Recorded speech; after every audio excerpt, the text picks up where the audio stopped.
Meron ako nabasa, it said, whatever it is that you can't control is teaching you to let go. The moment na makapag-decide ka na, hindi mo na control ang magiging outcome niyan. Hindi mo na nga control, iisipin mo pa, problemahin mo pa, i-drain mo pa yung utak mo, you have to let it go. Kailangan mo siyang isurrender.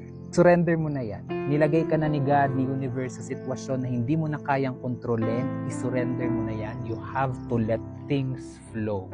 What deserves your attention are the things that you can control. I-redirect mo na lang yung energy na yan sa mga bagay na kaya mo kontrolin. And that is yourself and how you would react whatever the outcome may be. Huwag mong sayangin ang energy at ang time mo sa mga bagay na hindi naman ikaw ang may control. Hindi man natin kayang kontrolin ang magiging outcome. Kaya naman nating turuan ang sarili natin at tanggapin kung ano man yung maging outcome. We must learn to accept the outcome of the situations that we can't control.